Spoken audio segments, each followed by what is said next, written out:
Following video is brought to you by the Boston Sports Entertainment Network. Please consider liking and subscribing for more Boston sports content. I got the Boston Celtics going to the final. I got to win this one. It's time to represent your city. Put your hands up.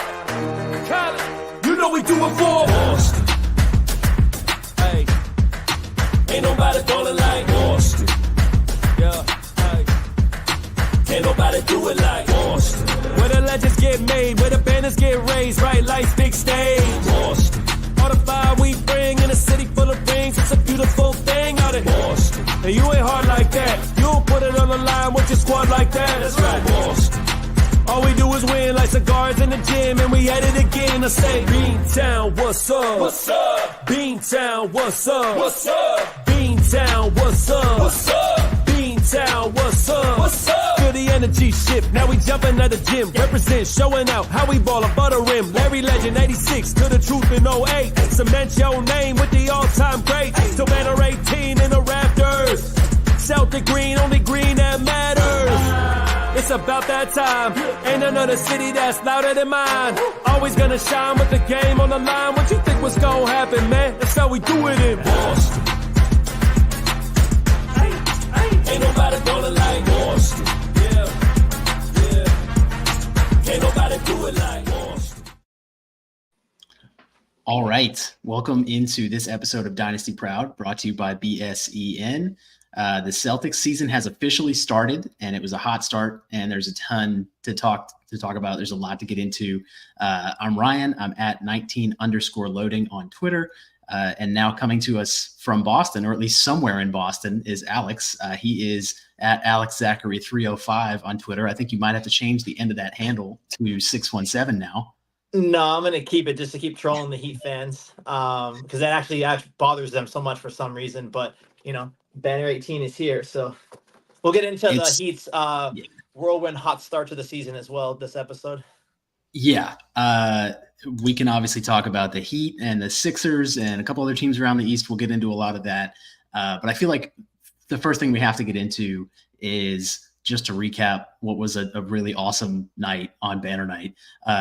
But the first thing I have to do is complain because whoever was running the broadcast on TNT is either a Heat fan or they don't know anything about sports, because I'm down here in Atlanta and like I just finished dinner, sat down to watch the ring ceremony, and the banner was being raised, and they get through all the speeches and the banner like just finally starts going up and they cut to commercial. And I was like livid. That was inexplicable to me. I can't believe that happened. I was at a bar in Boston right outside the Garden, and everybody was like, oh, like right as that happened, like for you older followers and viewers on there, if you remember The Sopranos, the way the last episode ended, not to give any spoilers away, but you see Tony's face and then it cuts to black and everybody in America thought there was a problem with their TV. They hit a button for about 5-6 seconds. This was kind of the same type of feeling where it's like, what the hell, dude? And it's like, this wouldn't happen to any other team. You think this is going to happen to LeBron raising a banner? No way. No way. This is like, there's a very anti-Celtic agenda across all the media. It's like they got like one pull up and then it's like Whopper, like whatever the fucking commercial was. I Like thought the same thing. I couldn't believe it. And like I mean, I guess we'll have to, fix that for next year for our next banner, but to do it again. They just had a rough night on the broadcast overall, because then later, early in the game, they come back from a commercial and Allie LaForce is like in the middle of a report from the sideline with no context, no introduction. She's just speaking, and like there was no context at all to what she was saying. And I don't even remember what it was about, but like they had a rough night. But so did the Knicks. Well, yes. But I mean, just going into the stuff that happened, like during the banner ceremony, the ring ceremony, all that stuff. I loved hearing Tatum say the whole "let's do it again" thing, because that felt so real and genuine. That felt like straight from the heart. Like it wasn't like this scripted thing. And I know he gets clowned on a lot for people saying like he's unoriginal and corny. That quote felt great to me. Like that felt like it was just a real in the moment thing. And even if he did come up with that beforehand, like the delivery was so much better than and it was in the moment. Tatum spoke about it post game, and he said he had a whole different thing planned to speak, but then he got the adrenaline of the crowd in the moment, and then he just came up with that. So actually, it's right in line with what you're saying, because it wasn't planned; it was in the moment. I mean, unless he's lying about all of that, but like it's like almost, I think it was Pat Riley at one of the Lakers parades where he's like, "We're going back to back or winning again next year," where the thing with this team is they don't really give a lot of bulletin board material to other teams, and it's not like this team really needs to give other teams like ammo. Like everyone hates the Celtics as it is, and they know that we're the best, even if they're lying to themselves, like, oh, they only won because other teams were hurt. But I mean, people are coming for us no matter what. Even if we didn't win the finals last year, people are coming for us. So it's not like you needed any extra ammunition. But it was a really cool clip to see, and when you see that, it just makes you want to run through a wall. Like it just fires you up. Well, and then I think it worked because, I mean, they came out in the first quarter with just incredible energy and focus and pace and urgency. Like they seemed like it felt like they were playing like an old like throwback like Phoenix Suns, like 7 seconds or less, like just pushing the ball down the floor on every defensive rebound before the Knicks could even get back. And they were chucking up threes or getting to the rim or whatever it was, but they were doing it all before the Knicks could even, I mean, they were on their heels the whole time. I felt like the Knicks just never had an answer from the time it was like 6-5 at the beginning of the game. That was the last lead the Knicks held, I think.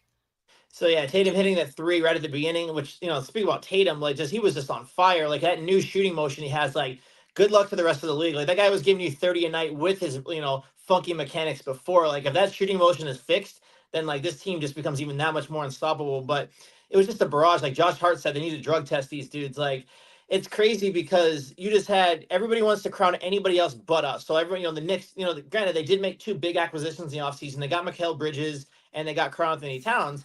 Now in the process, they lost Julius Randle, who I don't know how much of a part of what they were doing he would have been a part of, but like Dante DiVincenzo, which was the big piece, like they're trying to basically, keep up with the Celtics, like get the big 3-and-D wings, play that type of style. And then I referenced on my page, because, Perk, big Celtics hater Perk, who like the Knicks are his new team now.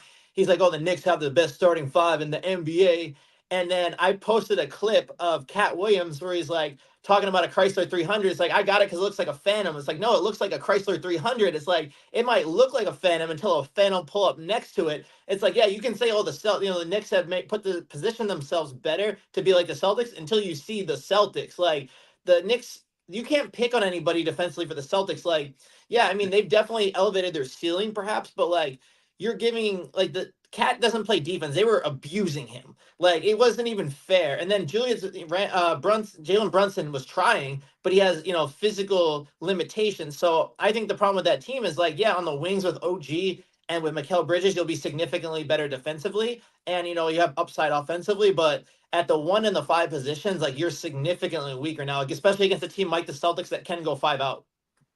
Yeah, and especially like early on in the game when the score was close enough that it still mattered.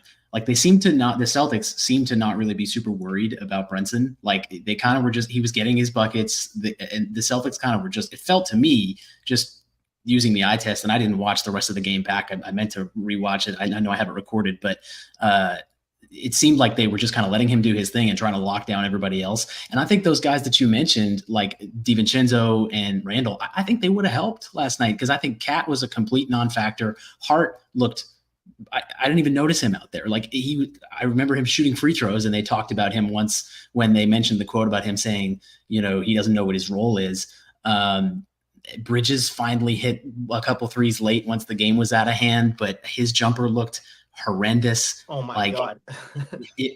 They've got issues over there. I know, like I've heard this said a lot on sports radio at, the stations up in Boston. Like it's just one game. They just got thrown together. That team was just thrown together like last week, basically. So they're going to have some time to figure some of this stuff out. But as of right now, they've got some problems that they need to iron out.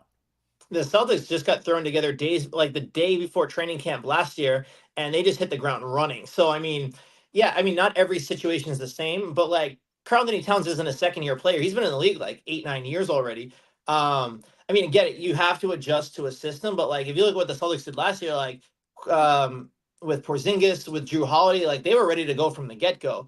And the thing I worried about going to the game is like you're gonna have so much emotions of banner night, getting your rings, that like maybe that's a night where you have the team, an up-and-coming team like the Knicks that, once they're shot at like the big dog, the alpha Celtics, that like maybe that's a night where the Celtics are just kind of in their emotions of the night and the Knicks are hungry and they want them. And the fact that the Celtics just kicked the crap out of them seemingly like right from the get-go, it just like really sends a message. And of course, NBA Twitter is like, it's one game. I'm sure it would have been one game if it was the other way around. If the Celtics lost by 25, 30 points opening night, that's not one game. And that actually would almost be more excusable because that's like, okay, it's banner night. You had the emotions. You didn't have Porzingis here. Like that almost would have been made more sense because like the Knicks are fighting for something more than the Celtics in that night because it's like their night to celebrate the past. And even Tatum over the summer said, we're going to enjoy the first night game. After the next 81, it's all business. That would have made more sense. Instead, the other way around, it's just one game. So, like I said, the Celtics aren't going 82-0 this year. So whether they lose 10, 15, 20, 25 games, every single game they lose is going to be an indictment on the team and why they won't win the championship this year. But to see them come out of the gates like that, just like they tied the NBA record for 3-pointers in a game, and really they should have broken it. It was kind of embarrassing at the end. Like what other team wins by 30 on banner night and you walk away from the game being like aggravated and frustrated because the last 10 minutes it was horrible. Like I don't know. You had Pritchard and you had Sam Hauser there. Like you had two capable shooters. It's one thing if you had all G League guys, but I mean, I don't know how they have the pressure of that moment like seemingly got to the guys that are just elite shooters. So I think the crowd got to them at a certain point because, and I think I was going to bring this up with you too. I'm glad you brought this up.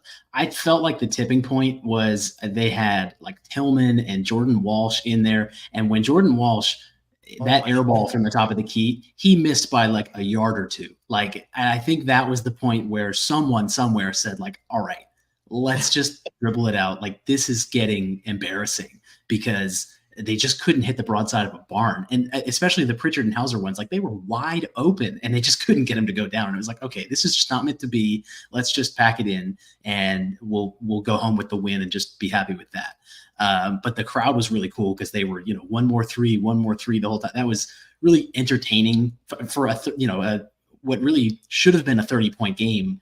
It turned into a pretty entertaining product at the end there, which I loved. And going back to the Tatum thing, I realized, like you said, it is just one game, but and I know a lot of people out there are probably saying, let's not get carried away, like you said, but if you get that Jason Tatum or even like 85 to 90% of that Jason Tatum for an entire season, he's for sure in the MVP discussion. There's no question about that. Like he was unstoppable. He was hitting those sidestep threes that like he was missing a lot last year. He was getting to the rim. He hit a couple mid-range shots. I loved the way he played. And I felt like he just really kind of let it come to him. I didn't feel like there was anything forced. Like I just loved his game on Tuesday. So I'll get to Tatum in 1 second. Just to go back to the Jordan Walsh thing. When Jordan Walsh got the ball at the top of the key and was jacking up that three, what it reminded me of, if you've seen The Longest Yard where Brucey came in at quarterback, he's like, all right, it's Brucey's time to shine. And he like immediately drops the ball when they hike it to him. Like that was Jordan Walsh in that moment. Where my friend's like, it's going to be Jordan Walsh breaking the record, isn't it? But it wasn't. I was betting on Cornette. I thought they were going to leave him out there and he was just going to be in the corner. If Cornette did it, whatever celebration would have followed, that would have like just the bench reaction, like that would have been like almost as good as anything that happened the rest of the night. If it had the only thing that might have come close to that was if Tillman hit that step back from the left wing. That was, I can't believe he took that. I was like, what are we doing? But to go back to your other point about Jason Tatum, it's to see that type of performance, 37 points in 3 quarters. Like if he was really stat padding, he could have easily hit 50 that night. Like it was his night.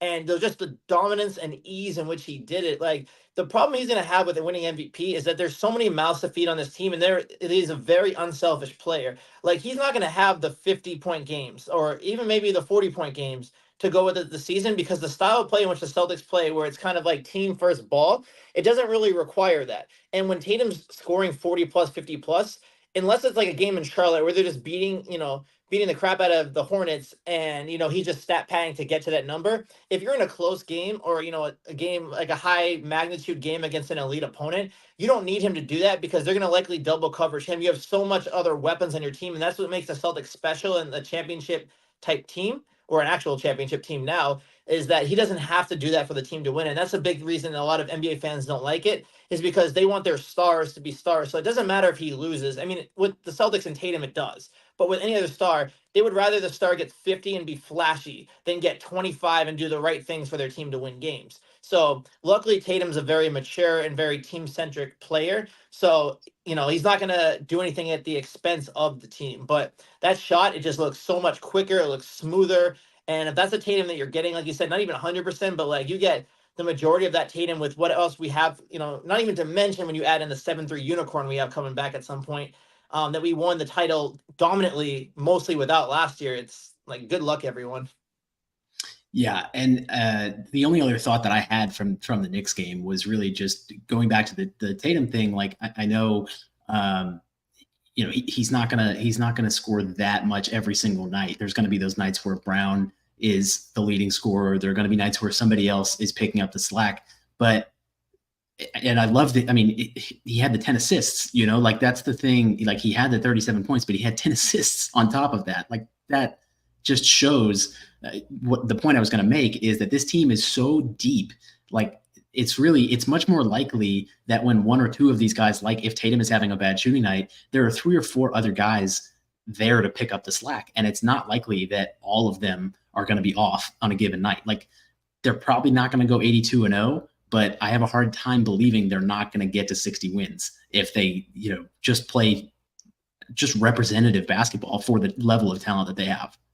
Absolutely. And it's not like the Celtics caught anybody off guard last year where they caught lightning in a bottle and they won the champs and now they have everybody's attention. They had that prior to last year. They had that prior to the year before. The Celtics are the Celtics, so they always get everybody's best shot. Yeah, you can market it a little different now. It's like, the world champion Celtics, but it's like, for example, we're going to get into tonight's game, but, the Celtics aren't the type of team anymore. They're too serious that they're just going to show up with, like, we're the Celtics, the other team sucks. Like, we're just going to go through the motions. Like, they have so much talent that it's like a game last year, like against Milwaukee, where it was the second night of a back-to-back in a different city, coming off an overtime win against Minnesota. Like, yeah, you have a game like that where everyone is just mentally worn out, physically worn out. You get a team like the Bucks that were just waiting for their shot at revenge against the Celtics. Yeah, lightning in a bottle that night. But that's so few and far between, like, when that's going to happen. And I don't think there's any way that happens 4 times out of 7 with a healthy Celtics team.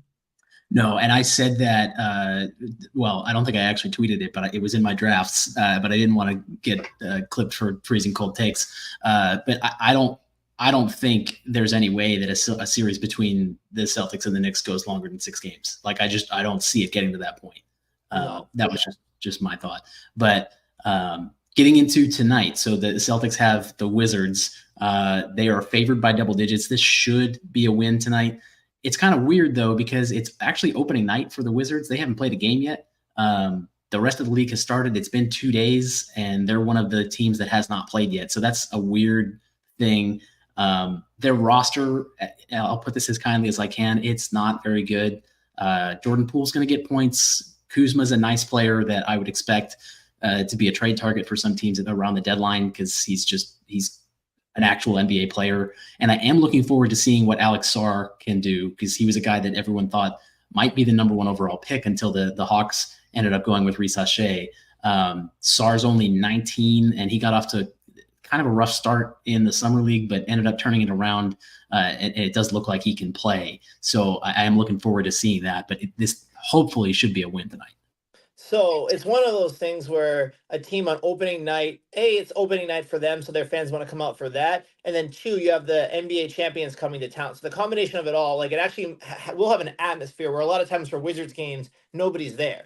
And the people that do come there just for the opposing fan base. So it's like DC's not that far. Like Celtics fans can make that trip pretty easily. It's probably significantly cheaper. Yeah. The local fans, though, like if this game's in the middle of January when the Wizards are already, 20 games under 500, maybe they're like, yeah, you'll have some people that's like, oh, it's tickets to a game or to see the champs. But they're like the more enthusiastic fans or the season ticket holders, if they have any for the Wizards still.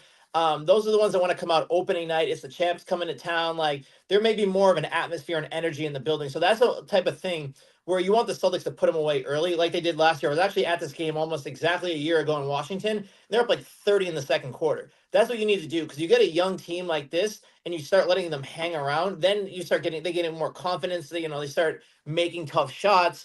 And then you start getting a little tighter. Because like I said, you're not going to go 82-0. You're going to lose games over the course of the season. It's just you don't want to lose to the Wizards, on the 3rd day of the season. So put them away early. They have 2 actual NBA players, 1.5, I guess, in Kuzma and then in Jordan Poole. But Jordan Poole is the type of guy, he can go 2 for 15 or he could go, 10 for 15. Like if it's his night, it's his night. He has crazy shots if he's got it going. So, try to put him away early and then, just take care of business. You can start resting everybody again.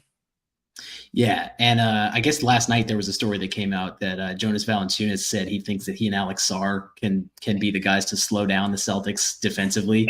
And I kind of chuckled at that when I read it, because I was like, that also might end up on Freezing Cold Takes, or maybe I'll be the one that ends up there by saying that. But yeah, I didn't think, I wouldn't be too optimistic, right? I probably wouldn't be, saying things that might backfire when you're already not very good. That's probably not a recommended strategy. The thing I like about the Celtics this year is that, I mean, in general, but like this year, you could see some extra fire, like in Tatum and Brown, just kind of like the way they're talking and carrying themselves last game. Like they have that, like, it's not arrogance, it's confidence because they're champions, but like you can see they're not like the fat and hungry, like, oh, we've already gotten our championship. Like, we're going through the motions. Like they still look so motivated, especially after, the transgressions this past summer with Jaylen Brown with Nike and the Olympic team, and Jason Tatum was just not getting to play for the Olympic team. Like they look like they still have a big chip on their shoulder, and you can see it kind of in their way they play, their swagger, like Jaylen Brown going at Brunson the first game. I think they take everything personally, which is really good for, having motivation. Like you're not going to have a championship hangover with this team. Like you're just not, and nothing else proved it to you. That first game should have. No. Yeah, I would agree with you on that. And the game I'm looking forward to in the next couple of days, because I know we're not going to be on until next week. The Celtics play the Pistons on Saturday night, but then coming up on Monday, they've got their first matchup with Milwaukee, which is a game that I'm definitely looking forward to, because I'm still betting on them being the second best team in the East over the Knicks or the Sixers. I think Taurean Prince is a really great ad for them, or at least it looks that way after one game. They got to win against the Sixers, who I know are without Embiid and Paul George. I didn't get a chance to watch that game. But then they've got the Bulls tomorrow night and the Nets on Sunday. So the Celtics game is going to be the second of a back-to-back to them, which is ridiculous to me. Like this has been a trend in recent years. This is like a marquee game, and they put the Bucks on a back-to-back. I just hate that from a scheduling perspective. So it depends how the Bucks feel about this, but if they're taking the Boston game very seriously, then you can almost sit at least Middleton if he's not even back by then. Maybe Giannis the first end of it. You should still have enough to beat the Nets. Now the Nets, aren't the worst team in the league, but they're right there. They're, so you They're could pretty still, bad. yeah. I mean, with a good Damian Lillard and some of their other pieces, you should still be able to beat the Nets. I mean, with the Celtics of years past, you might worry more about tonight or even the Pistons on Sunday or Saturday. Well, looking ahead to Monday in the big marquee matchup. But I'd like to see everybody at full strength. So there's no excuses on either side. Like I said, whoever wins the game in late October only means so much. Like it's not going to affect anything come, playoffs unless the teams finish tied in like a tiebreaker.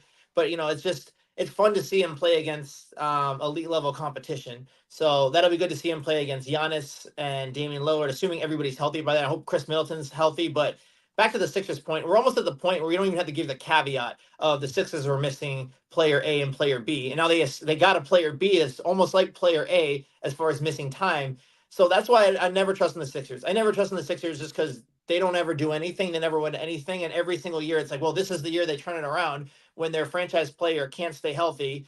But now they got another one who's also injury prone. So counting on both Embiid and Paul George to not only be healthy through a regular season, to get them into decent enough seating where they're not in a play-in or they're not playing an elite opponent in round one, but also to maintain health throughout a playoff path. Like I just don't trust it. I don't believe it. And I'd have to see it to actually believe it. So that's why, to me, I mean, yeah, they may have a higher ceiling, but I think their floor is lower by getting another injury-prone player you're counting on. I mean, Maxi's great and he keeps getting better every year. But if Embiid's not going to be himself, you almost don't even worry about Paul George. If Embiid is not Embiid, it doesn't matter what they do. Yeah, and what I would worry about more than anything, honestly, like that Embiid and Paul George are going to miss games, but now you're putting so much physical strain on Tyrese Maxey to be the guy night in and night out when those guys aren't playing. Like you almost potentially put him at risk to also sustain an injury, and now they'd be in a place where like they'd be in jeopardy of missing the playoffs if they don't have all three of those guys. So like I would be worried about that too. Yeah, because I mean, they were in the play-in last year because of all the time Embiid missed. Embiid, inevitably, you never wish injuries on anybody. I don't wish it on Embiid, but it's almost inevitable at some point he's going to get hurt, so he's going to miss more games. Not just load management, but actual, whether it's not like a serious injury or not, but he's going to miss time throughout the season. He's not going to play in enough games likely to be in the MVP conversation. He got his damn, shut up, like MVP already. And not to say he doesn't play at that level, But like he did a lot of crying through the media to be able to get that. That meant so much to him. Like good, hats off to him. I don't think the playoffs matter as much, but if you're going to load manage during the season to be healthy for the playoffs, and I guess that's what you have to do because ultimately that's what you're going to be judged on. So, hopefully for his sake and for the team's sake that benefits. But like you said, if he's not available, then they're going to lower themselves much in the standings. And if you fall into the play-in tournament, you have to get the Celtics in round one, then it's like, what's the point of having him beat healthy when you're not really going to beat the Celtics? I mean, if, lightning strikes the bottle and everything just goes perfectly, maybe the Celtics are sustaining injuries and you're peaking at the right time and everyone's healthy, maybe you can catch them. But I mean, I would not want to end up in the play-in when the Celtics are a 50-50 shot of who you're going to get as an opponent. I think if they're healthy, I think, they can play with Milwaukee. They can play with New York, or any of the other teams in the East. It's just, they got to stay out of that. And then plus Maxey as a smaller player, when Paul George and Embiid are not in there, he's going to start getting double coverage. So he's either going to be forced bad shots or he's going to be taken out of the game. Whereas with Embiid, it's harder to double him just due to his size. Yeah, and I think it's going to be interesting to see how that plays out. But if I was Embiid, if he's interested in the MVP discussions and all that stuff and playing the 65 game minimum for awards, I'd almost put that to the side. I'd be like, listen, I need to be there for my team in April and May. Like he should give serious consideration to maybe taking some. I mean, he is obviously taking some time off early this season. But I think that even if it does cost them some seeding, I would be of the mind that I'd rather have a worse seed and be healthy going into the playoffs. And then who knows what happens at that point. Maybe you do draw the Celtics and like that would be a tough series. But if for whatever reason, if the Sixers were completely healthy and happened to somehow beat the Celtics in a series, now they're looking at a little bit of an easier path after that. So that would kind of open things up for them strategically. So I think that might be a route that they might want to look at. But I know you had some thoughts on your guys, the Miami Heat as well. So I wanted to get into that and just let you do your thing. Yeah. So, another offseason where Miami does nothing. And then the fans, I think once you got closer to the season, they started lying to themselves again. It was like, well, you're going to have motivated Jimmy and like, this rookie Khalil Ware, like it's going to be great, where he's third string center right now behind Thomas Bryant, who's barely an NBA player at this point. So he's not really doing anything. Your two star players that you like with this roster going to have to carry you. Jimmy Butler and Bam Adebayo combined for 12 points.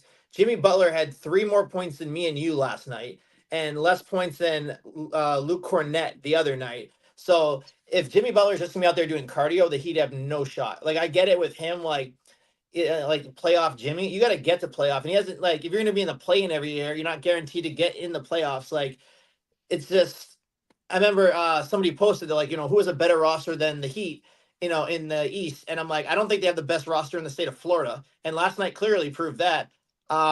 They just got their asses kicked by the Magic, who the Magic look like they're actually ascending. Like, they have a young team. Paulo Banchero is great. And it's like, that team's just getting better and better.